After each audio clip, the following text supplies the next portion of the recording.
So maybe you're thinking about gratitude with Thanksgiving coming up, or just curious about what it really means.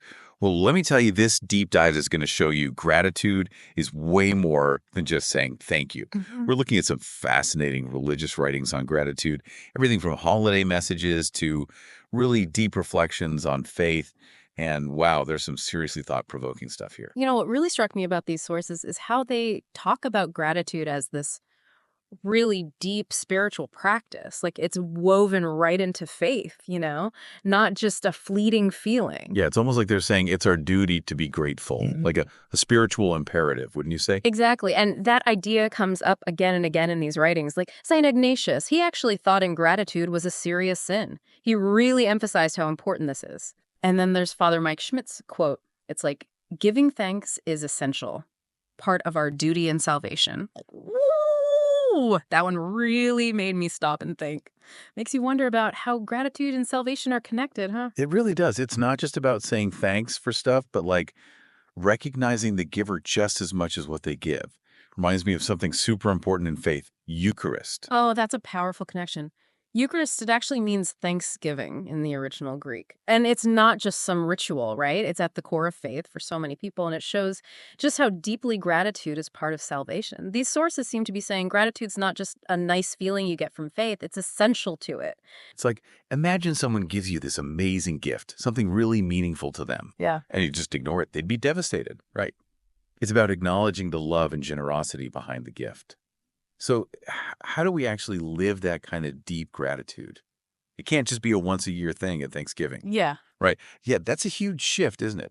Going from just a quick thanks to making gratitude like a daily thing, part of how you live. But how do we even start doing that? That's such a good point. It's really about making gratitude part of your everyday life. And the sources we're looking at, they actually give us some really practical ideas for doing that. Like one thing they mention is saying, God willing, when you're talking about the future. Like just a small change in how you talk, but it reminds you that you're not totally in control, that God's ultimately in charge. I love that. It's so subtle, but it really shows where your mind and heart are focused. Totally. And kind of along the same lines, they talk about the importance of saying grace before meals. Again, it's simple, right? But it's like you're intentionally stopping to be grateful for God providing for you in that moment. These are such practical things you can actually do. I'm starting to see how these little things you do consistently can really make you have a more grateful outlook. But what about when things are hard? Because life isn't always easy, right? And being grateful during those tough times, that can feel almost impossible. How can we find gratitude then? That's where it gets really interesting. Father Mike Schmidt, he has this really powerful perspective. He talks about how important it is to appreciate those basic things we usually take for granted, like being able to walk, see, breathe. It's often when we lose those things, or we see other people who have, that we realize how valuable they really are. It's like we need that contrast, don't we? Like knowing what we could lose to really appreciate what we have. Absolutely. And Father Mark Mary takes it even further. He talks about this difference between gratitude for stuff like material possessions and gratitude for spiritual truths. He says real gratitude doesn't depend on your circumstances. It's about seeing those blessings that never change and are always there. It's easy to get caught up in wanting more stuff and forget about those basic, unshakable blessings, which when you really think about it are pretty amazing. Totally. And that brings us to this really important question. What are some of those basics that maybe you're overlooking in your own life? What are those blessings you have? Maybe you take them for granted, but are actually really incredible gifts. Wow, that is a powerful question to think about. Makes you realize how much we miss in the day-to-day. But I gotta ask, if gratitude is about seeing and appreciating these blessings, what's the opposite? Like what happens when we lose sight of being grateful? It's like we're talking about two totally different ways of living. One is all about gratitude, like really appreciating the good stuff. But then there's this other way where we only see what we're missing and fixate on what we don't have. Yeah, you've put your finger on this really important contrast that comes up a lot in these sources. It's about gratitude versus, well, it's opposite, greed. But it's interesting. They don't make greed out to be this big bad villain or anything. It's more about noticing that tendency we all have, even if we don't realize it, to focus on what we don't have, like always wanting more stuff, more possessions.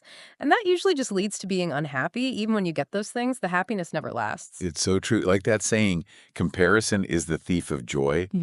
We spend so much time looking at what other people have, That we forget to be thankful for what's right in front of us. Exactly. And Father Mark Mary, he makes this really great point. He compares how temporary material happiness is with the lasting joy you get from spiritual blessings. He talks about things like faith, God's love, salvation. Those are the real rock of gratitude because they're always there for you no matter what's going on in your life. So it's about changing how we see things instead of, I wish I had that. I'm so grateful for. Yeah. Like tuning into a whole different way of thinking. Totally. And to help you make that shift, Father Mark Mary talks about this passage in the Bible, Ephesians 1:310.